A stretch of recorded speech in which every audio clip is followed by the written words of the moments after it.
ESFP if that's what you are, because it'll be. Yeah. And we're live. Right, so we're live with Emily, surname withheld, and Farah, also surname withheld. And we're going to go through the rest of the KEIRSEY ESFP artisan performer profile. And we're going to zoom into paragraph 5, and I'm going to give time to oh, that's great. Emily to digest that and comment on it. All right, let's get started. Performers do quite well when life is easy for them and they don't let themselves get too caught up in what they call sticky situations. Okay, I gotta comment on that. They do quite well when life is easy for them. Yeah, of course. I feel like that would be for everybody. I don't know. And it went away. They don't let themselves get too caught up in what they call sticky situations. I don't really know what that means. Do you guys know? I would say it's situations with complications. Just think of like the ESFP characters in soaps, how they get themselves into sticky situations. Oh, okay. Five boyfriends at the same time, that sort of thing. Oh, okay. Got it. Yeah. Yeah, no, I don't want to get into sticky situations. Their tolerance for anxiety is the lowest of all the types, and they will avoid worries and troubles by ignoring the unhappiness of a situation as long as possible. Always look on the bright side is their motto. And if forced to endure a tense, complicated situation at work, for example, or in a love relationship, they will not make waves or put up a show of resistance. They will let themselves appear outwardly concerned and then go their own way to do what they enjoy. That's totally true for me. Like I have a line.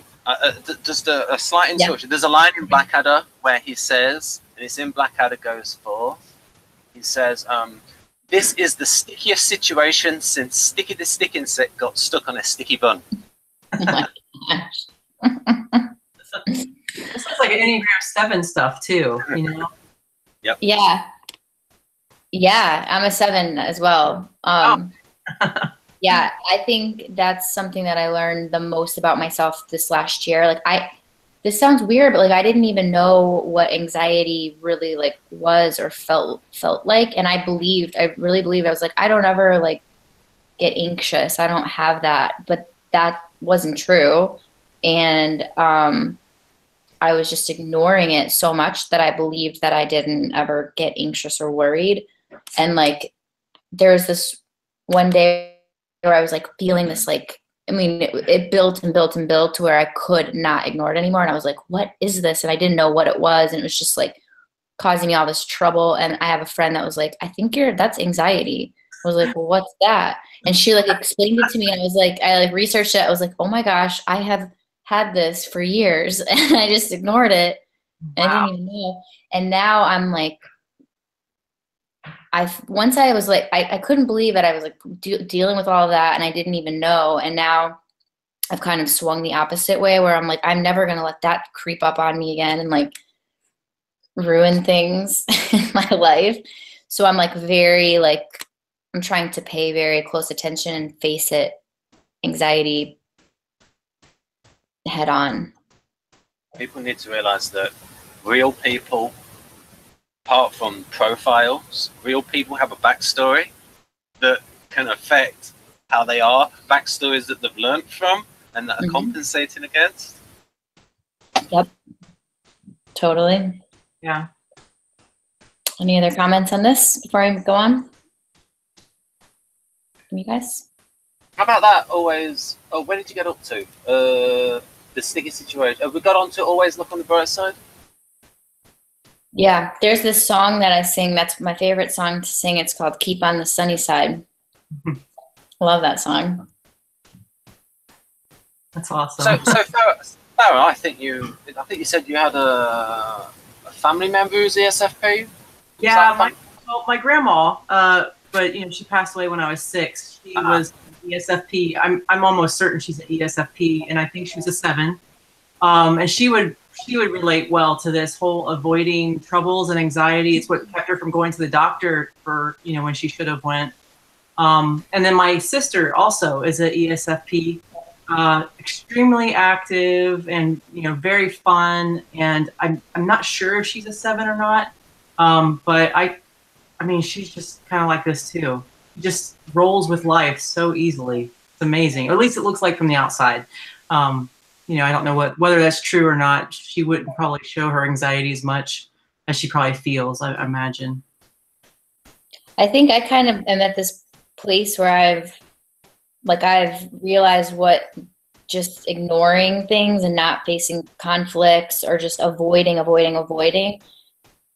when I see others doing that, I feel like I need to like say something, and that's my own stuff. It's like, it's just me wanting to like help somebody, not, I don't know what I'm trying to say. I think it's just like it piles up over time, and it is easy to just like be like, oh, it's fine, like, and live in the moment for me and I guess other ESFPs. But like, if there's no balance of like dealing with anything, I mean, can really, really, really get into sticky situations or like trouble or like health problems or relationship problems. It's dangerous. It can be really dangerous. Experience. I know. I love how you brought the microphone out for that. Well, I get a little bit better sound when I hold it up like this, but I need to remember to do that. Otherwise, it sounds a little bit weird when it's like that. Yeah, I can't hear you when you do that. Okay, number 6. ESFPs are the most generous of all the types and second only to the ISFPs in kindness. They haven't a mean or stingy bone in their body. What's theirs is yours, and they seem to have little idea of saving or conserving. I don't really consider myself super generous. I wouldn't even say like generous of all the types. I have experienced like extroverted feelers as being really generous, and I don't know. I'm not like not generous, but I can be stingy, and I do have a mean bone in my body. That might be like, as Emily has mentioned in she may have mentioned it on this channel, but she also mentioned it with Thorane on Facebook, where due to biographical issues, that she has a reason for being parsimonious. What does that mean? What does parsimonious mean? Stingy. Oh. Yeah, I think it has to do with the way I was raised and having to like really like protect myself from a young age, of like protect my feelings, issues with my father, just stuff like that. But I think my spirit and like who I am, if that had been better protected when I was a kid, I think that I wouldn't have to do so much work around that. But I definitely have a little idea of saving or conserving. But at the same time, I do, because of the way I was raised. Like it was like we didn't. I don't know. There's something about being raised like in a very like poor environment, like living like, I don't know if our lights are going to be turned on or off or like that kind of thing. Like that might be more like self-preservation. Maybe that's kind of like, I need to like make sure I'm going to be okay or have enough. But right now, I mean, like where I'm at in life now, like that's not a problem, but that's there. That's always there, like in me. Yeah, I can imagine how that's going to have a big effect. I remember when I grew up that we couldn't afford to have the heating on in the winter. And but I can imagine for you that thing of like having it in the background about bills being paid, things like that. And you probably sensitive enough to how that made your parents feel and like avoiding that and all that kind of. Oh yeah. I wanted to grow up and make sure that I would never have to worry about that stuff. And I have. Somebody else mentioned something like this, and that was an INFJ, and it made her get typed as Delta Quadra because of this by WSS, and it was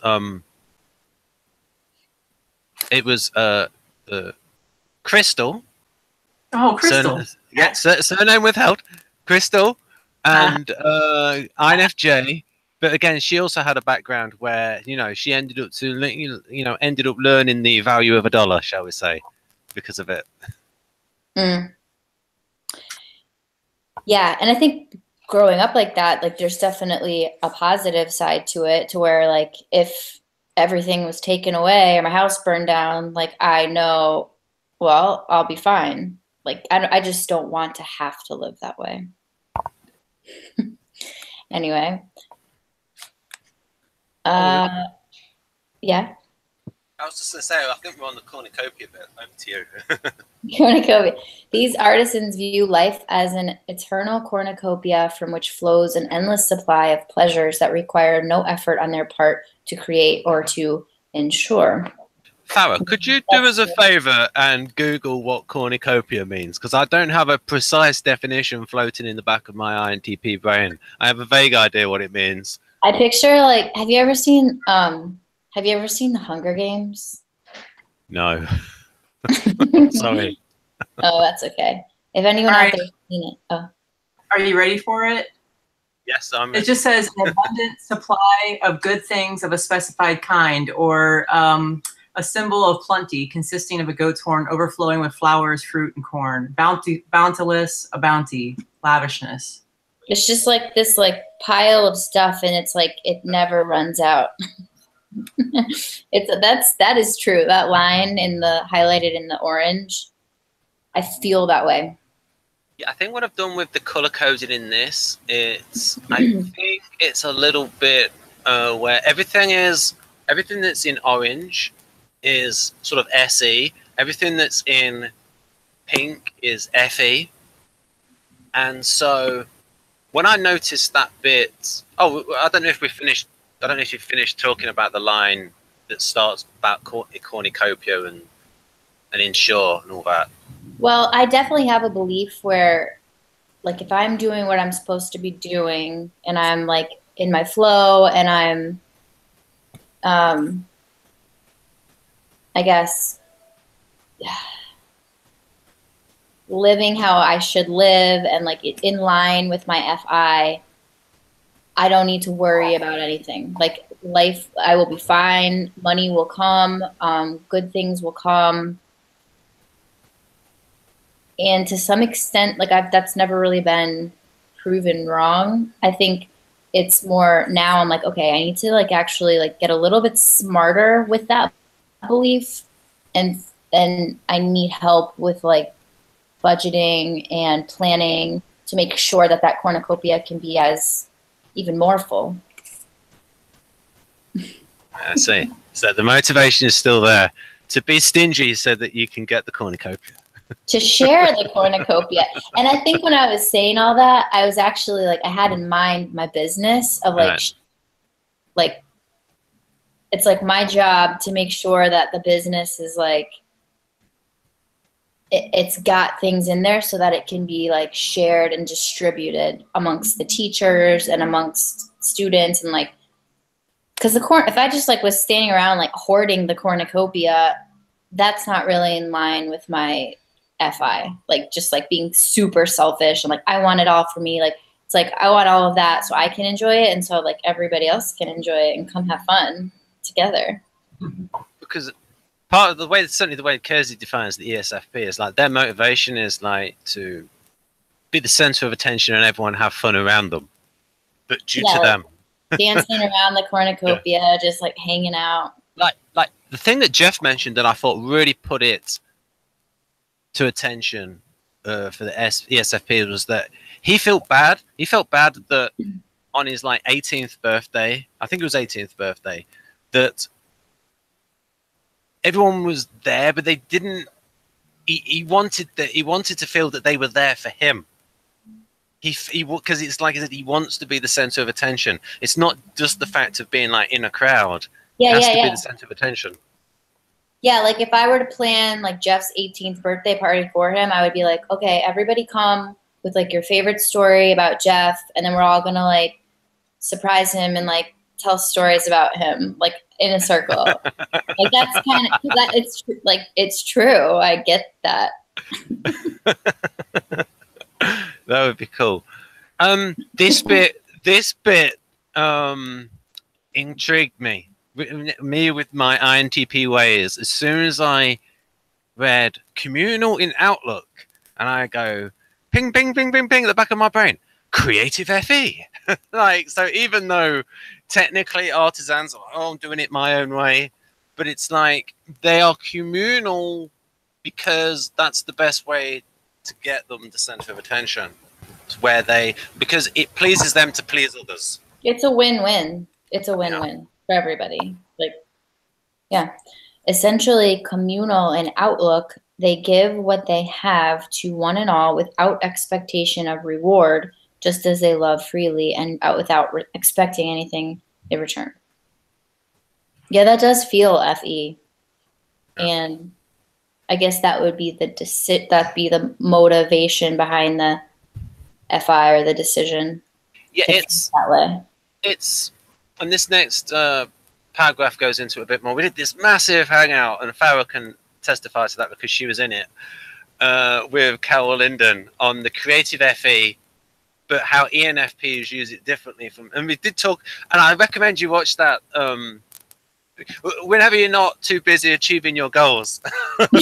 Emily, whenever you got a spare 2 hours, maybe you could like split it up with your husband, like you take the first hour, he could take the second, and or I could listen on my headphones while I'm doing my stuff. Yes, that'd be good. And a good advice to everybody listening. And so we were saying like ENFPs are like using FE in a way to like charm people to their like champion of things and their ideas, and whereas ESFPs are like using it in a different way. So it's like using a function as a tool. Yeah. Rather than something for its own sake, the way FJs use it. And So, ENFJs use it. Although ENFJs are a little different because they're using FE with that little bit of NI ambition thing. Yeah, I have an example. We had a team meeting yesterday, and if anyone's doesn't know what I do, I own a small company in Nashville, a Spanish business where we teach Spanish to adults. So it's just me and some Spanish teachers. But we went around the table. It was like we hadn't had a team meeting in a while. We went around the table and kind of like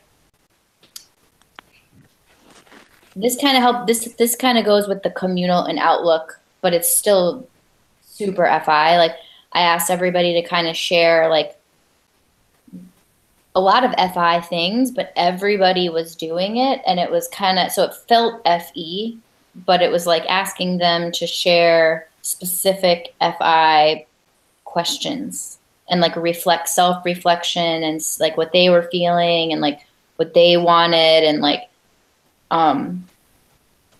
does that sound like that's my line of thinking is correct on that? So when you said that FI thing, so like you were asking, I assume that you didn't say in the meeting FI, you said something about values.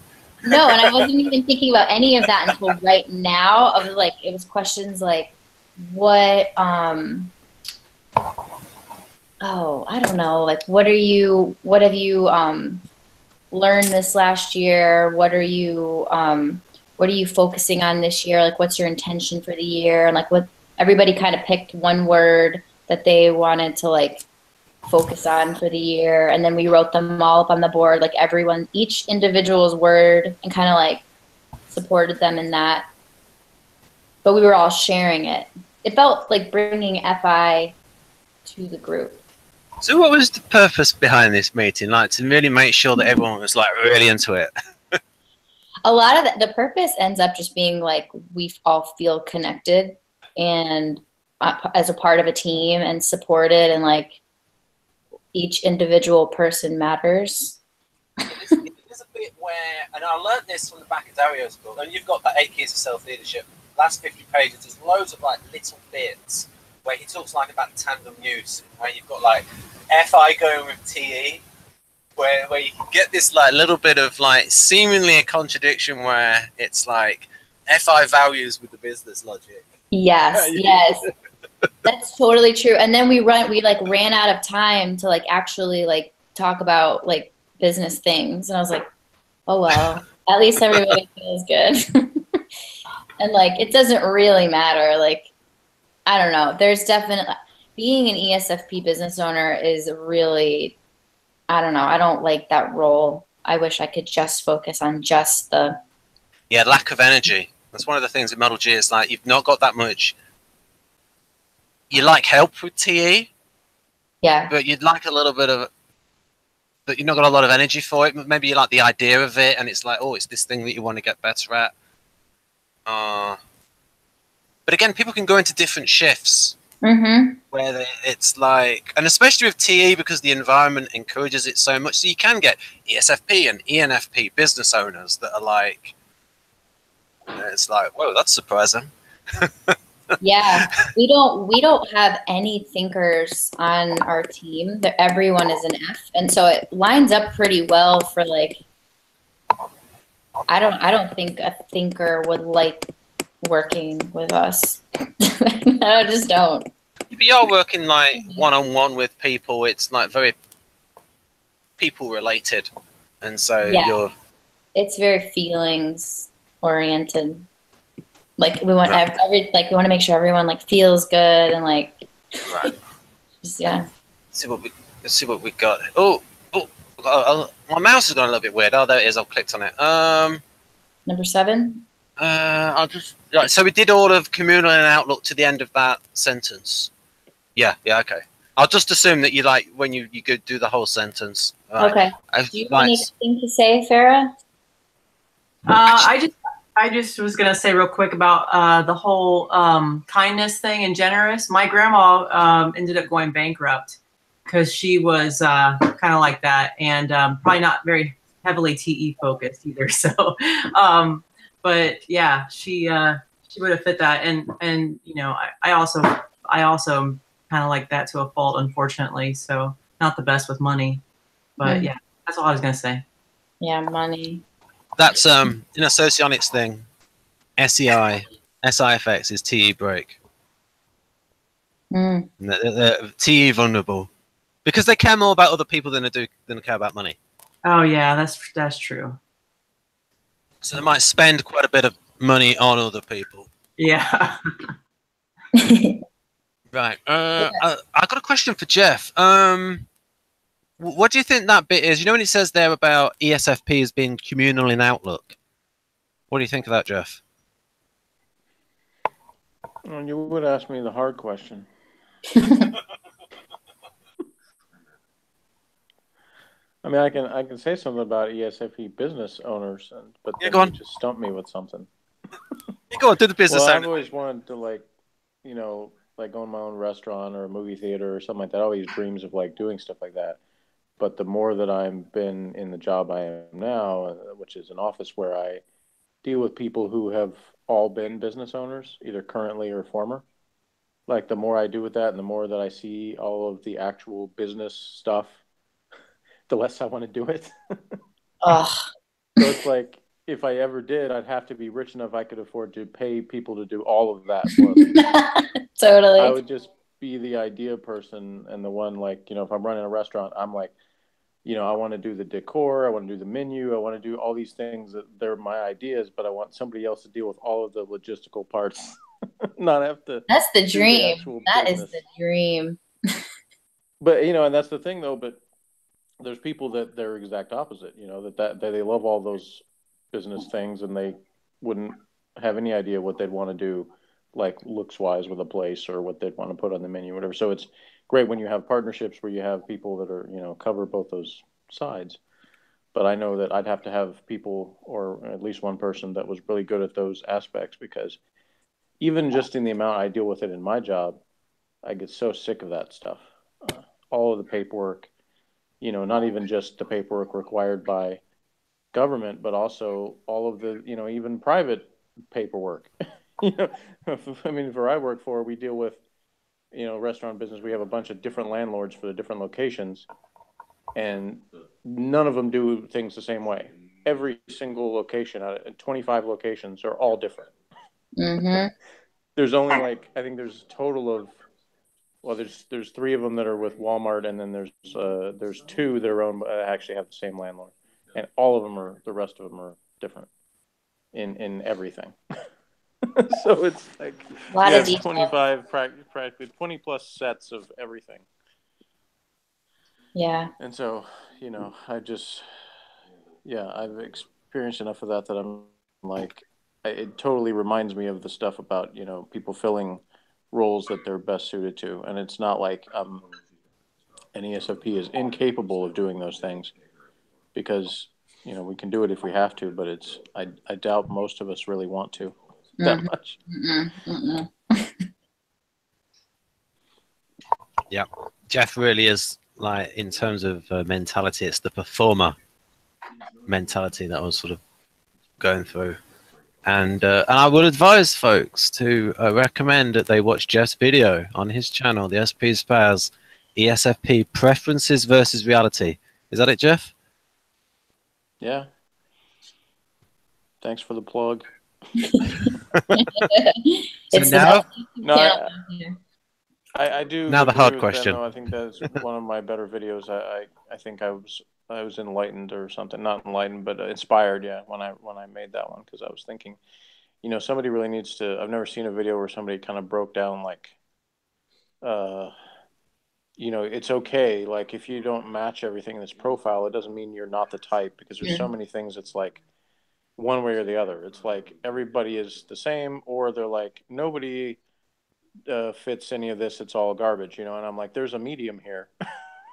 You know, there's a thing here that you can categorize things and still not be saying everybody is robots who all do exactly the same thing. So that was kind of my purpose of that. It was to be like, you know, I in some ways could be the atypical ESFP, but then on the other hand, I'm like, well, then everybody is in a way, you know.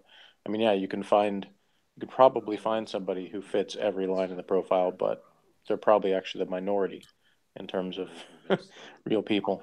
They're going to relate to some things and not as much to others. So how about this communal and outlook thing, Jeff? Well, first you have to tell me what that means, because I don't really know.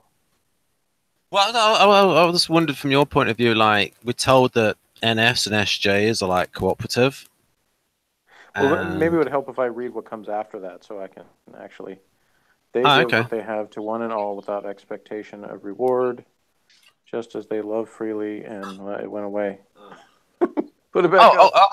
On the square, it says, just as they love freely and without expecting anything in return. Okay, yeah, that's true. I mean, that's just about like, you know, the way I see it is like we want to have fun with other people. We want to enjoy experience with other people, so we don't want anything to be a detriment to that, like somebody doesn't have money to pay for something, or they don't have you know, whatever it is they need for whatever we want to do. It's like, so if I have it, then, well, you know, I'll give you whatever it is you need. And it's not a, oh, sign the contract and you got to pay me interest and whatever. It's just, this is what we want to do. So if you don't have what you need, here's what you need. You know, that's the way I look at it. It's like, we don't want to let those kind of things be, hold back our enjoyment. So the way it comes up most frequently with me is, you know, I like to go out to lunch when I'm at work. And so when it's like, you know, let's go to a restaurant, let's go out, you know, and when my office coworkers would be like, well, I'm broke. I'm like, well, you know, don't worry about that. So they actually told me once, well, actually more than once, but once recently, one of them told me, you know, that when she and another coworker that isn't there anymore, that they would sometimes leave like before I had a chance to ask them. And I was saying that I was slightly hurt by that, but I got over it really fast. But she said the reason they did that is they felt guilty about me paying for so many of their lunches. Well, so a lot of people live by like, there are strings attached. Like, yeah, it's like there are strings attached. And it's like, sometimes, you know, it's not clear. And sometimes people like, you don't, but like sometimes people really are like, oh, it's fine. But then like those things add up and it's like, oh, I have felt away from FE a lot, and I'm kind of like, oh, like I need to be careful what I say yes to, because this is tying me to something. Yeah, I did I mean, it may have even been the same video, but I've talked about it in more than one. I've talked about that too, in terms of that whole thing about not expecting anything in return. Because I had to ask myself, I'm like, well, is that entirely true? You know, do I ever expect anything? And it's not that I never expect anything, but it's more just like, I'd like for the other people to consider me the same way. So it's like, if I'm in a situation where I'm the one who doesn't have whatever resources or needed for whatever, it'd be cool if somebody like helps me out the same way. But it's not like a, you know, you owe me kind of thing. It's more like I'd like to have the same consideration from people. And so if I don't get that, then yeah, I mean, that can hurt me. But that doesn't mean I have, you know, that I'm like, it's not like this life pact, you know, like I bought you lunch that time, so now, you know, you're forever indebted to me or something. It's not like that, you know. I've never looked at it that way. And you know, my younger brother hasn't had a job for a long time, and in those times when we have family get-togethers, or times where I've, you know, paid for food and stuff for him, he's mentioned like times that he wasn't sure he wanted to come along because, you know, he felt like, you know, I was always having to pay for him and stuff, and I was like, look, I'll tell you straight up if I can't afford, you know, if there's no way I can do it, and if I can, then it's worth it to me. Yeah, I'd rather you be there and you know, us be able to spend time together than me say, you know, well, you don't have the money, so forget it. You know, it's a matter of like what's more important, kind of like Ben was saying earlier, valuing people more than money. So, you know, money is a means to an end. It's a way to have fun. It's not something to like, you know, spend all your time thinking about. Right then. So we've got paragraph 7 here. I'll let you read through that, Emily and Jeff. Performers are emotionally expressive and affectionate people, virtually unable to hide their feelings nor hold their tongue.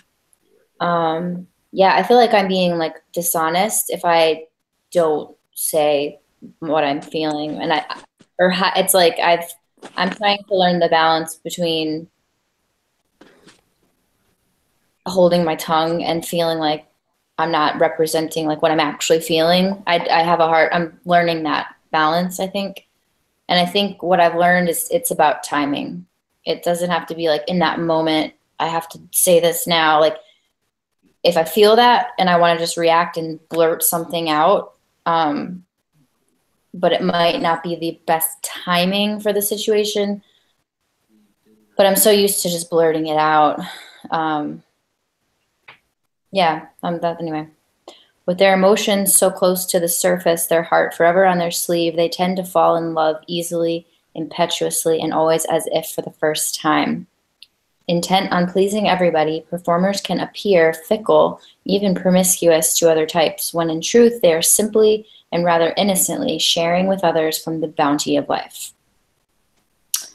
I mean, since I've fallen in love and I am done with that, like with one person, I kind of noticed that tendency to just fall in love with people as friends. It's like everybody is like my new best friend. That's what it feels like. And I love it. I have so many great friends. But I can't just like give my whole heart, because then I could get into trouble, especially with male friends or whatever. But it's hard when you just want to love everybody, you know? Mm-hmm. I like that line about emotions so close to the surface. I've said that a lot of times when I wasn't even thinking about anything related to this stuff, but because I've had times where people described me as like difficult to get to know or something like that, and I always was baffled by that, because I was like, for me, I feel like everything is right there, but I realize that even if it's just below the surface, that's still below the surface. So if it doesn't actually come out, Mm-hmm. they may not know. but that's one of the areas where I dislike when I see in people who focus on like function models and stuff like that instead of really focusing on the people aspect of it, because they'll say things like, well, ESFPs are introverted feelers, so that means they don't express their emotions. I'm like, no, that's not what that means. Like, and they're not going to always express, our deepest emotions or whatever, but I feel like, again, everything is just, it's right under the surface, so it's really not that hard to get those things to come out if there's not some kind of other trauma or something, I might say to them, get a better model. Yeah, well, I mean, but that's me as an ITP. Ben, like, I feel like we're almost like, we're like the veterans of the type world or whatever. Now it's like we've seen so many times, so many people say those kind of things that it just gets so tiresome after a while. Of just, I got tired a long time ago of trying to correct people and things. I just kind of like, whatever, because it's not like my life's ambition to correct everybody who's wrong on the internet. It's not like I don't have that much time. But but that to me is such a better way of putting it, the way you did in this paragraph, because it's like hard on the sleeve, and that I guess the reason why people think maybe that it works the other way is like the kind of emotional expression that we give is not as the typical. It's it is more individualized, so it's like it's coming how we feel about whatever it is, as opposed to like some kind of expected thing. I guess it's more different by the individual. I don't know a better way to put that, but yeah. And as far as like the second part about fickle and promiscuous and stuff, I think there's a lot, I've seen, in the ESFP groups and stuff, there's always somebody asking questions about like, their boyfriend, girlfriend, spouse, whatever. They're like complaining about them flirting with other people, or, giving too much attention to, other people and stuff. And, it's always kind of like, what if they have to understand that that's not something where the person is trying to cheat on you. It's like they're expressing themselves honestly to whoever it is they're interacting with, and we don't want to like hold ourselves back, just to try to satisfy some kind of like arbitrary standard of how much you're supposed to be friendly to someone, or things like that. It's like it's hard to have that line, I think. There's a world that's where I think like having a really solid FI, like values and morals, comes into play, because like if those aren't there and you're like in a relationship with someone or married to someone, like those like innocent things can like really turn into like something that's a big deal. And if it's not respectful, then just being like, oh, I just want to like just do what I feel, like that can go downhill pretty quick. But right, but that's up to that individual. That's the thing. Is that the ESFP themselves, who's in that situation, has to have their own self-discipline. Yep. If the other person is constantly experiencing jealousy over every interaction they have, or anything that goes past a certain point, then that is obviously trouble for a relationship too, just as much as if the person actually was cheating or whatever. And if they're not, you have to, if you're going to have a relationship with an ESFP, you've got to realize that there's going to be some of that, and that they're not trying to hurt you, but there's like every other relationship, there's got to be some compromise, and both sides have got to say, okay, we've got to be honest with each other about how we are and what we're feeling. But I guess to not go into a whole, trying to analyze people's relationships, I'll just say that that's a thing that often seems to come up, is that people misinterpret. I like to say whenever it comes up on type forums, I don't flirt. I'm just naturally this charming.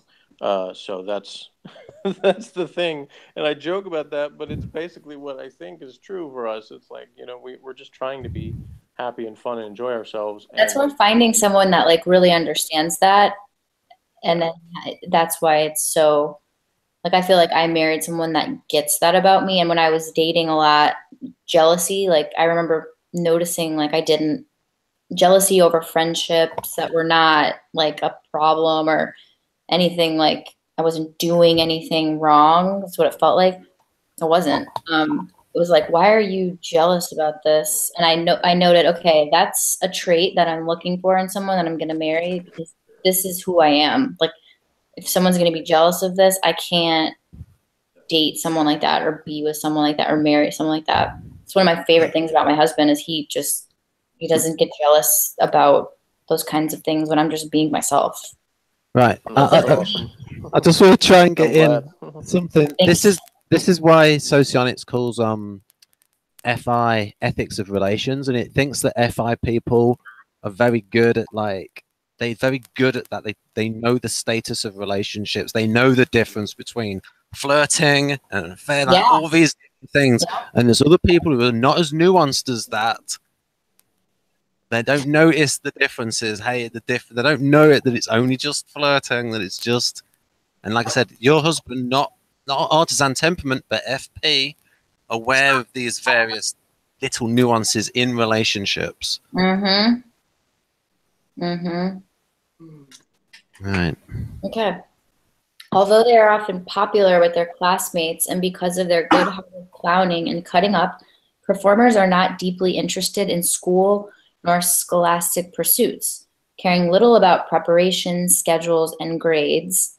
I mean, that in and of itself is one of the reasons why I started my business, like my Spanish business, because in school I was like getting terrible grades in Spanish classes. And I was like, why are we doing this? Why am I having to study like ancient Spanish poetry when I can't even like speak? It didn't make sense to me. It made me mad. And I like feel like I wasted a lot of time and money and energy studying for tests and memorizing things when like I couldn't even just speak and do it. So I was like, I'm moving to Honduras and I'm going to get immersed in Spanish. And I'm going to like, when I lived there, I studied every day. I would go out and I would talk with the people, with kids. I mean, learning by doing and through immersion, just in general, any skill is, in my opinion, like the best way to learn something because you're actually doing it and trying it. And then that's what my whole business is based on. And it works. People love it. There's no grades. That's not the purpose. There's no, I don't know, like if you're going to prepare or study, like that's on you to do it the way that you see fit. But I feel very strongly about that. That's awesome. You're once again a great role model, I think, with that. Thanks. And so, you should read that sentence again in Spanish. In Spanish. Yeah, go on then. Just a suggestion. Yep. You don't have to. I mean. I'm good.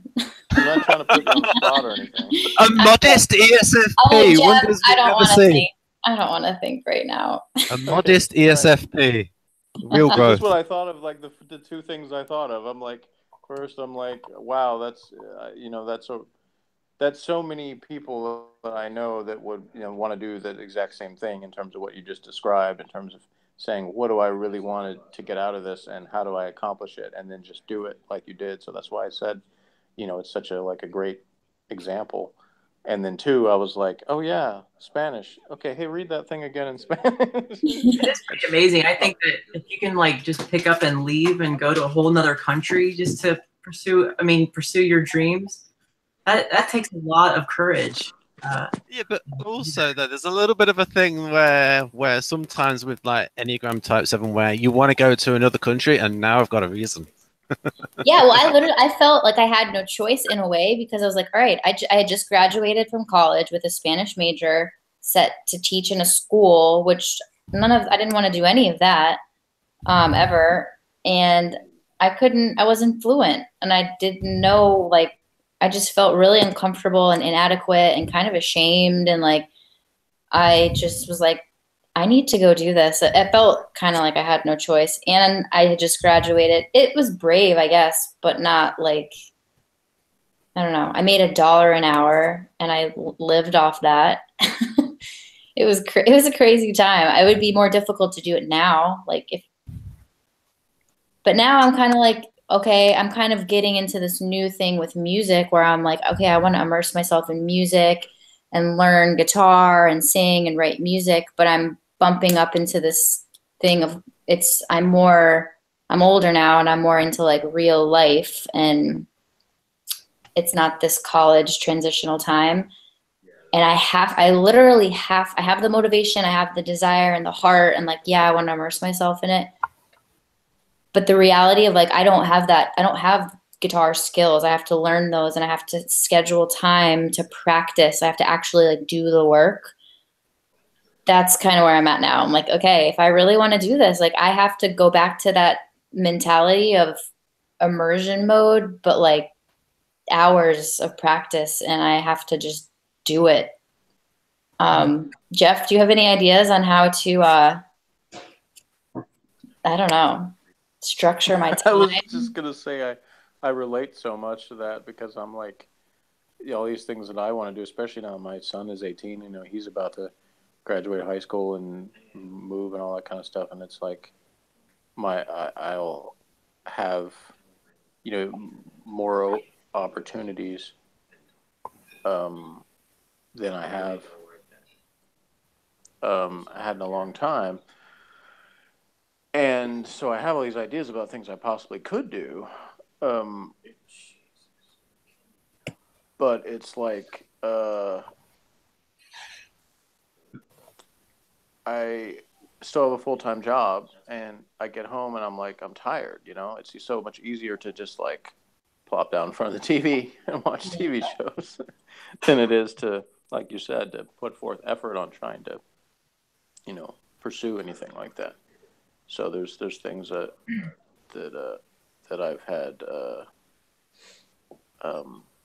ideas about stuff to do with the YouTube channel. I mean, I've had all kinds of things that I'd like to do with that if I, you know, focused on that and really worked on like making good videos and editing things and stuff. You know, that thing about like, you know, having to have like 1,000 subscribers or whatever it is for the monetization, all that. I'm like, I could do things to get 1,000 subscribers. I think I could do that. It's just maybe you could, I haven't because I've focused on other things.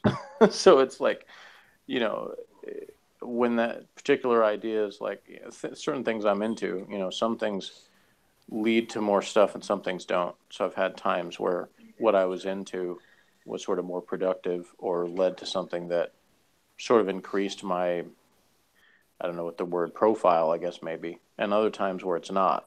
But I'm just as into the things that don't. So that's the thing that makes it difficult is, you know, when that thing is not something that leads me anywhere, then it just kind of seems like I'm just being lazy, but it's not. I'm just as focused.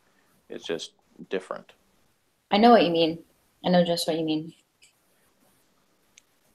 Cool. I'm glad somebody does. Yeah. This might be a 3-parter, folks, because Emily has to go soon. Right. So we've got, unlike the ISTPs, ESFPs are not usually hostile to their teachers, although maybe you have some juicy stories to tell us if you were hostile. No, it was rare. I've never been hostile to a teacher. I don't think ever. I don't think we'll fit all that in the next 3 minutes, so it looks like there'll be a part 3. We can finish the 8. Let's finish the 8. Okay. Oh yeah, what we could do next time is finish it off and maybe go over the tactical intellect as well, because I've recently read that. So, okay, and we'll go along with the classroom agenda in a friendly way, though the work they hand in rarely shows the kind of effort the teacher hopes for. I think the reason for that is because, like, going along is a good way to put that. Like, I think just like with anything that I learn, ¿Estás saliendo? Adiós. Nos vemos. We got to hear her speak Spanish out. Yeah. Yeah. Puedo hablar en español, es que no me gusta traducir. All right. That's what you want to do. Bueno. Muy bien. So I think I didn't like school because I didn't find it whatsoever ever practical or like something I could use in like real life in the moment. I liked the art classes, I liked Spanish classes, and I liked, because I thought, oh, I could use this. I could speak with someone in Spanish one day, or art, music, just because I liked it. But like none of it just seemed practical at all. And so it just became like a social thing. It was just fun to go to school, and I made it as fun as possible. And now that I like with what I'm doing with my vocal lessons and guitar and that kind of thing, I'm taking a much more proactive role in my learning with my teachers. Like, this is what I want to work on. This is what I need. Can we do this? And it's a very like mutual kind of give and take, natural flow. And I'm happy. I'm so thankful for the teachers. And I mean, it's individualized, that personalized to me. Another thing that's important to me with my business is personalizing lessons to people who are learning Spanish for the reason that they need it for. But that's just from my own experience of just being like, what is the point of these classes? I don't know. I have no idea. That's a good word to add, Ben, since I know you always like to highlight words or add them to your little glossaries or stuff. Yeah. Yeah. Personalization. Yeah. I'm just thinking, Emily is so SFP. I know. I mean, she has proved that, like, if people doubt the types exist, let's exhibit Emily and Jeff, the artisan temperament. Exhibit A. Exhibit Yes. Exhibit. You're quite right, Jeff. He's better at word plays than me. Performers put up with school, finding fun where they can. I mean, that's pretty much what I just said. In sports, in music, in the school play, and especially in fooling around with their friends. I always got in trouble for that. Always. I still do. Except now I'm the boss, and it's kind of like, it's okay. Yeah, even my senior year of high school, I was in one class where I pretty much goofed around all the time, and the teacher, who was kind of a replacement teacher, at one point said she was going to move me because I was talking too much to the girl that sat next to me, and but she gave me, instead of just like laying down the law like the teacher should have, and said, okay, you're moving over here. She gave me an opportunity to like rebut, and all I said was, okay, well, I don't agree with you, but if that's what you want to do, and she said, well, I guess we can give it one more try, and she never ended up moving me, and I didn't change anything. Yeah, I mean, it's like, from a teacher's perspective, like I taught second grade in Honduras, and there was this boy in the class that he was just like, I would say like us, just he would mess around, and he was super smart, and he just kind of got everything. And I would look at him and I would just be like, why are you, I don't know. It was like we had this understanding, like he knew exactly how far he could get away with, because I liked him. And I enjoyed like the fun that he brought, and he was funny. But like we had this thing where I would just look at him and he would know like, okay, I won't go farther than that. But if you have a teacher that, like with kids, if you have a teacher that just gets mad at kids like that, or frustrated, or like stop, or like they don't understand that they're not doing it out of bad intentions or to like be mean. Some kids do, but yeah, it's just, I don't know. It's like you got to have good rapport, because I remember all that from school. Right, I could remember those kids are like, they knew how to push it, and they could like control the not as good teachers. And I remember one particular teacher who like, he was able to control the same kids that were like, and they knew how to be sarcastic with the teacher. So I don't know if you noticed that as well, Emily. Like they could be just sarcastic enough where it's under the radar, and they're really undermining the teacher, but there's like plausible deniability there. Yeah. The class I was talking about was a computer class, and I figured out after not too long into the year, that all the computers were connected on this network, and I could send a message on my computer and it would go to all the other computers in the classroom.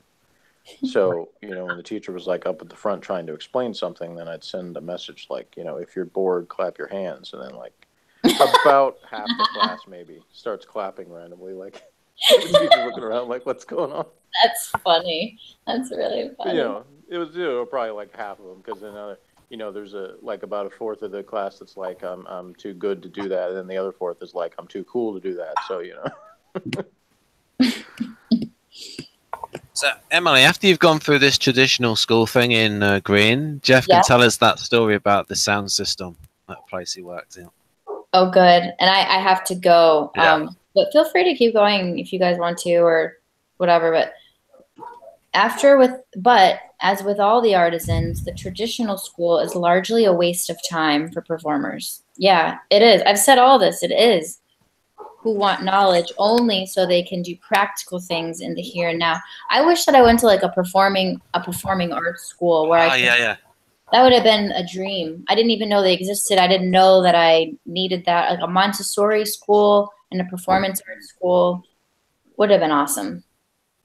But now I'm I'm taking my own learning into my own hands now, and I'm much more aware of that for students that go to our Spanish school, and then also for my future children.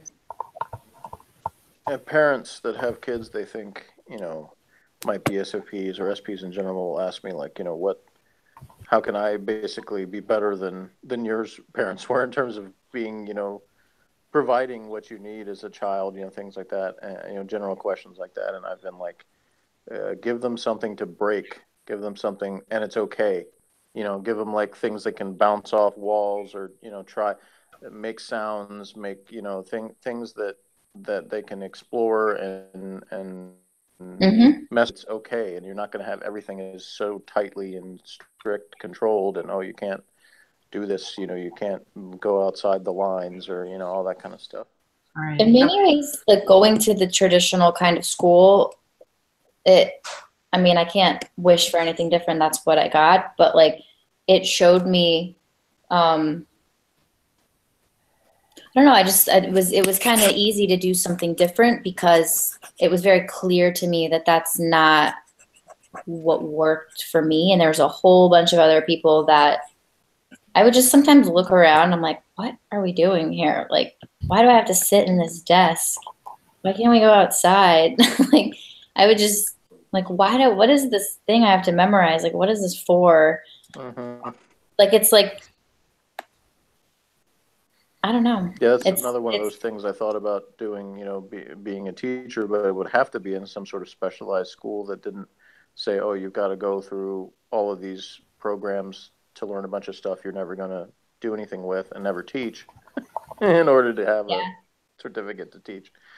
Because, there's things I'd like to, something that was like government type class, because I think there's so much fun you could have with that, in just like having discussions and still hitting the main points that you needed the kids to learn, but make it fun rather than so much boring stuff, you could dress up like the people from history and tell stories. I would love to have watched you do that. And then like, well, how does this apply to today? And like, what lessons can we learn so this stuff doesn't happen again? It just has to be applicable. I gotta go, guys. This has been great. All right. Okay. I'll catch you.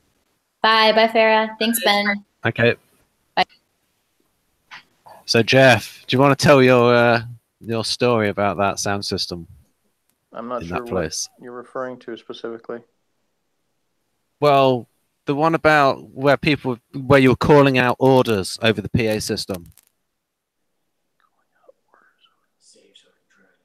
You lost me. I'm not. No. Oh, it was because people. I'll just say flustered and flare-nays, and you'll know what I mean. Oh, yeah. That wasn't a PA system. Okay, that. Yeah, that was working in a mall food court. So the acoustics were like such where somebody across the other side of the food court could hear you better than the person right in front of you, because of the way the sound bounced through everything.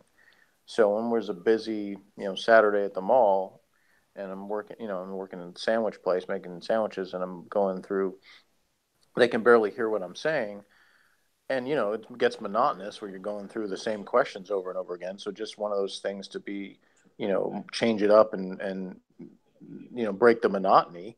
You know, I would change some of the things I would say. And one of, you know, I realized that basically if the customer heard enough of a word or a sentence to get the gist of what I was asking, it didn't matter exactly what words I said. So it would kind of change up what I said. So instead of saying mustard or mayonnaise, I could say flustered or flanaise, and it would be exactly the same because they would hear enough to know what I was saying.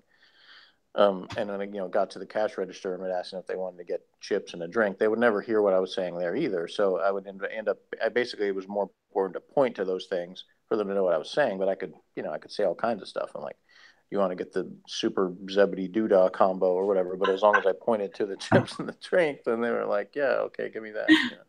Yeah, yeah, you got to make things fun. yeah, you got to do something to get through the day. So Yep. when it's just the same stuff over and over. Hey, Jeff, have you ever seen that show Impractical Jokers? No. Oh, well, I don't know if maybe you like it or not, but they do that kind of thing right there where you just said, like, where they they're four guys that are real world friends, and they kind of spent their whole like childhood kind of playing jokes on people by seeing how far they could take things and how far they could push it. And there's a few of them where they're like working at a restaurant, and the things that they do and they can get away with people is just unbelievable. But what I think in one case there was something where like they did something similar to what you just said. But yeah, it's a hilarious show. Yeah, I mean, we'd have to improvise. There are times, you know, at that particular location I was talking about, you know, I remember one day it was just me and one girl on a busy Saturday. We had like the two other people that were supposed to show up didn't show, you know, called in sick or whatever. So it's two of us for, you know, the entire day. And so we didn't have time to like restock anything except for everything we had to do just to be able to sell sandwiches at all. So stuff like that did. And eventually I realized that we were down to only plain chips, but it was three different varieties because there was the regular, there was the baked chips, and there was the ones that they don't even make them anymore, I think, but they were called like Olean or something like that. It was one of those. Like, yeah, yeah, bad gastrointestinal with problem. all the warnings about don't eat this if you have digestive problems or whatever. Yeah. But anyway, they were supposedly fat-free chips. But I realized that we had nothing but plain chips. So instead of asking people what kind of chips do you want, at the end I said, do you want fat, low fat, or no fat? Because that was the only option. That's the gist of it. Yeah. Huh.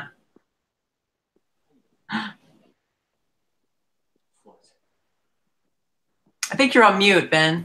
Yeah, sorry about that. Technical incompetence. So on that highlight, I'll end the hangout for the viewers, and we'll carry on chatting for a little bit, and then we'll be back with part 3, and we might talk about the tactical intellect as well as we go through the final 2 paragraphs of the ESFP profile.